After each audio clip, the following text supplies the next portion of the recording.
बाबा जी की प्यारी साथ संगत जी, प्यार भरी राधा स्वामी जी। साथ संगत जी, आज जो मैं साकी आप सबके साथ शेयर करने जा रही हूँ, साकी बहुत ही प्रेरणा देने वाली तथा सीख देने वाली है। संगत जी, आज की साकी का विषय है कि जो भी सतगुरु का आदेश आए उसको मानने में ही हमारी भलाई है जी। हमें अपने सतगुरु के हर आदेश का पालना करना चाहिए। तो साथ संगत जी, समय न गवाकर आज की साखी शुरू करते हैं जी। साथ संगत जी, श्री गुरु अंगद देव जी के समय की बात है। गुरुद्वारे में लंगर की सेवा चल रही थी। तभी वहाँ एक सिख आया और लंगर ग्रहण करने लगा। संगत जी, वे सिख लगातार 2-3 दिन तक आता रहा, आराम से लंगर करता, लेकिन सेवा कोई नहीं करता। वे सिख मन ही मन में सोचने लगा कि ये तो बहुत अच्छी बात है, यहाँ आराम से लंगर खाने को मिलता है। तो उसने क्या किया, उसने लंगर करने के बाद अब उसने गुरुद्वारे में ही रहना शुरू कर दिया। आराम से लंगर के समय आता, लंगर करता और सो जाता। उसका यही काम था, सेवा कुछ भी नहीं करता। साथ संगत जी, जो लंगर था उसमें खीर भी बनती थी और उसे खीर का बहुत शौक था। वहाँ के सेवादारों ने वहाँ पर जो जितने भी संगत आती थी सभी को पता था कि ये केवल लंगर खाता है और सारा दिन गुरुद्वारे में आराम करता है, काम कुछ करता नहीं। इसलिए उसका नाम खीर खाना पड़ गया। सभी उसे खीर खाना कहकर बुलाते थे। उसको बहुत समय हो गया लंगर में खाना खाते, काम तो कुछ करता नहीं था, इसलिए वह खीर खाते बहुत मोटा हो गया। संगत जी, बाकी सेवादारों ने उससे कहा, भाई खीर खाना, तुम रोज लंगर से खाते हो, कुछ सेवा भी कर लिया करो। अगर तुम सेवा नहीं करोगे तो गुरु की कृपा नहीं होगी। संगत जी, पर वे बहुत ढीठ था और संगत पर गुस्सा होकर कहने लगा, तुम्हें क्या, चाहे मैं सेवा करूं या ऐसे ही खाली बैठकर खाऊं, लेकिन जब गुरु जी आकर मुझे सेवा के लिए कहेंगे तो मैं जरूर करूंगा, वरना मैं कुछ नहीं करूंगा। सभी सेवादार उससे बड़े परेशान थे। एक दिन सभी सेवादार इकट्ठे होकर गुरु जी के पास गए और गुरु जी से अरदास कहकर कहने लगे, महाराज जी, एक सिख है जो यहाँ पर आराम से लंगर में खाना खाता है। उसे बहुत समय हो गया है, खाना ही खाता रहता है, सेवा तो कुछ करता नहीं। तो बाबा जी ने कहा, कोई बात नहीं, हम देख लेंगे। थोड़े दिनों के बाद जब लंगर में सेवा चल रही थी, तब श्री गुरु अंगद देव जी महाराज वहाँ देखने आए। उन्होंने देखा कि सभी सेवादार सेवा कर रहे हैं। कोई रोटी बना रहा है, कोई बर्तन साफ कर रहा है, कोई कुछ कर रहा है। और उन्होंने यह भी देखा कि एक सिख आराम से साइड में मजे से लेटा पड़ा है। गुरुजी उसके पास गए और कहने लगे, हाँ भाई, तुम यहाँ पर लेटे हो, सेवा क्यों नहीं करते हो? तो वे सिख गुरुजी से कहने लगा कि महाराज जी, मैं तो यहाँ सिर्फ खाना खाने और सोने के लिए आया हूँ। सेवा तो मुझे आपने दी ही नहीं, लेकिन अगर आप मुझे सेवा दोगे तो मैं जरूर करूँगा। गुरु महाराज जी ने कहा, हमारे सेवादारों ने तुमसे कोई सेवा करने के लिए जरूर कहा होगा, तब तुमने क्यों नहीं की? तो वे सिख कहने लगा, मैंने ही उनसे कहा था, जब गुरु महाराज जी मुझे कोई सेवा देंगे तभी मैं सेवा करूँगा, वरना मैं कुछ नहीं करूँगा। उस सिख की बात सुनकर गुरुजी बोले, अगर मैं तुमसे कहूँ कोई सेवा करने को तो क्या तुम करोगे? तो वे सिख कहने लगा, जी बिल्कुल करूँगा, आप कहकर तो देखो।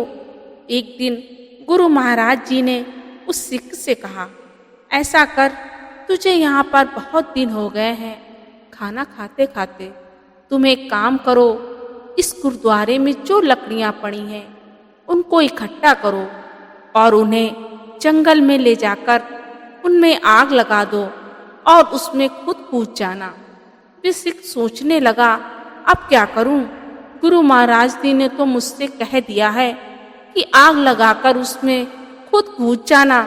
मैं तो यहाँ पर आराम से खाना खाकर सो जाता था, पर अब क्या करूं? गुरु जी को भी बोल दिया है कि अगर आप मुझे कोई सेवा दोगे तो मैं जरूर करूंगा। संगत जी, अब उस सिख ने क्या किया?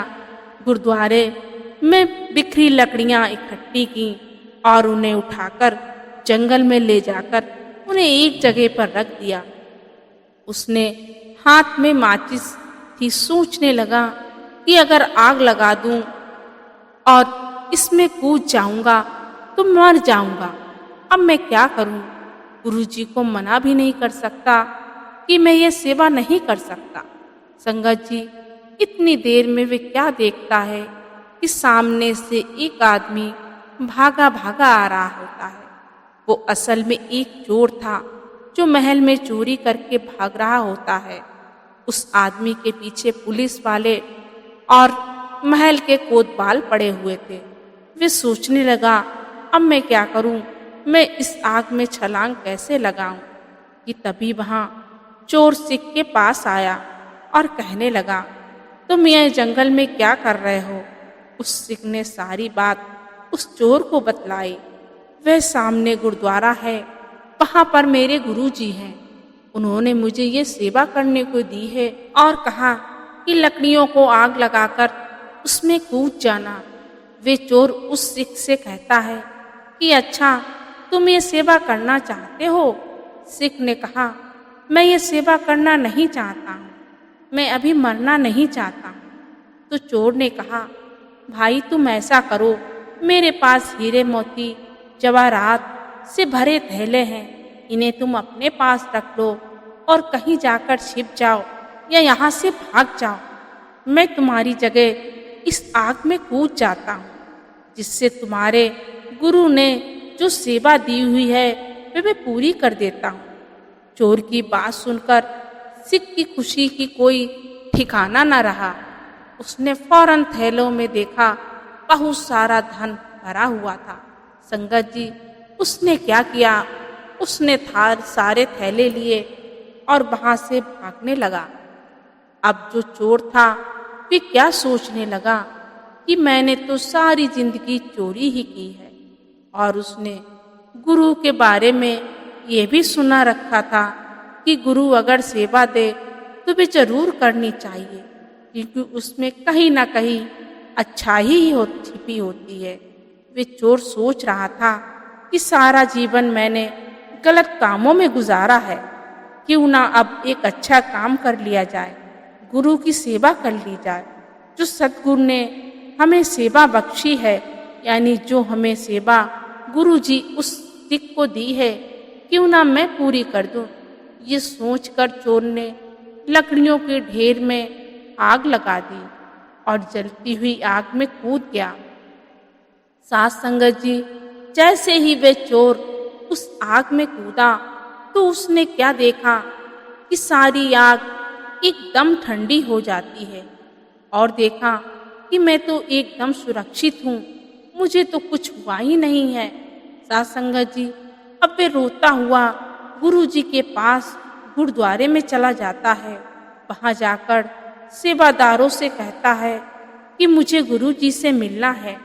सेवादार कहने लगे, ठीक है, और वे उसे गुरु महाराज जी के पास लेकर जाते हैं। गुरु महाराज जी उससे कहते हैं, हाँ भाई, तुम कौन हो? तो चोर जवाब देता है, सच्चे पातशाह, मैं एक चोर हूँ। महाराज जी उसकी बात सुनकर हंसने लगते हैं और कहते हैं, भाई तुम चोर हो तो यहाँ क्या कर रहे हो? वे चोर गुरु जी से कहता है, महाराज जी, मैं यहाँ पर सेवा करने आया हूँ, आप मुझे सेवा बख्शें। मैं यहीं पर रहकर बाकी बचा जीवन सेवा में गुजारना चाहता हूँ।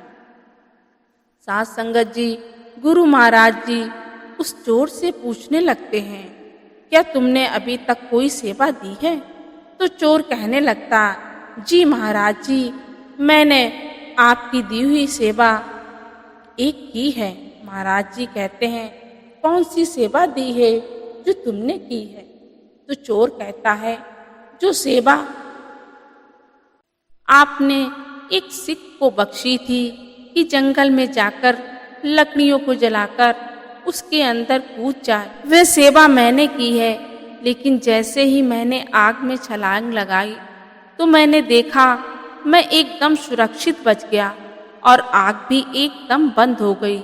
उसकी बात सुनकर गुरु महाराज जी कहते हैं, ठीक है, अगर तुम यहाँ रहकर सेवा करना चाहते हो तो यहीं रहकर सेवा करो।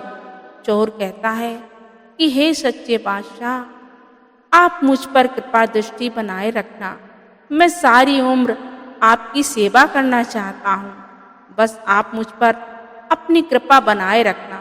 साध संगत जी, उधर वह जो सिख धन से भरे थैले लेकर भाग गया था, उसे पुलिस पकड़ लेती है और उसे राजमहल ले जाकर राजा के सामने खड़ा कर दिया जाता है। उसकी बहुत मार भी पड़ती है कि तुमने महल में चोरी क्यों की है? वे सिख कहता है, मैंने चोरी नहीं की है, ये थैले तो मुझे किसी ने दिए हैं। और तभी राजा उससे पूछता है कि तुम इतने मोटे तगड़े क्यों हो? सारा दिन तुम क्या करते हो? इस पर वह सिख कहता है कि मैं कुछ नहीं करता हूँ। तो राजा कहता है, इसका मतलब तुम चोरी करते हो।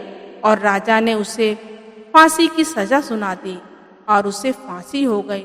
उधर वे चोर जिसने गुरु महाराज जी के द्वारा दी गई सेवा का मान रखा, उसको सेवा को पूरा किया, उसको गुरु महाराज जी की कृपा मिली।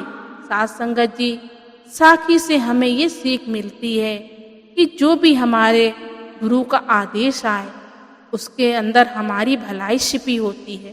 साध संगत जी, गुरु अगर रात को दिन कहे तो रात को दिन मान लेना चाहिए, क्योंकि सतगुरु कोई भी वचन या आदेश उसमें हमारी भलाई छिपी होती है। क्योंकि जो पूर्ण संत महापुरुष होते हैं वो हमारी धन दौलत या हमारी सेवा के भूखे नहीं होते, वे हमारे प्रेम प्यार के भूखे होते हैं। क्योंकि जितना हम उनको प्यार करेंगे उससे कहीं ज़्यादा वे हमसे प्यार करेंगे और हमें अपनी सेवा बख्शते हैं।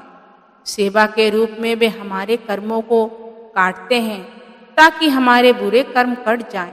साध संगत जी, इसीलिए जो भी सद्गुरु का आदेश आए, जो भी गुरु की तरफ से सेवा बख्शी जाए, उसे पूरा जरूर कीजिए और उनका हर एक आदेश मानिए। और सत्संग जरूर चाहिए, क्योंकि जब सत्संग जाते हैं हमारे मन को ठोकर लगती है। क्योंकि सत्संग में जो भी प्रवचन होते हैं वे कहीं ना कहीं हमें अपने जीवन में लागू करते हैं, हमारा मन परिवर्तन होता है सत्संग में जाकर। इसलिए सत्संग में जरूर चाहिए। सतगुरु द्वारा दी गई सेवा व भजन सिमरन करिए, यही हमारे जीवन का आधार है। साध संगत जी, आशा करती हूँ साखी आपको अच्छी लगी होगी। अगर साखी अच्छी लगी तो आप जी हमारे चैनल को सब्सक्राइब जरूर करें जी। गुरु प्यारी साध संगत जी, राधा स्वामी।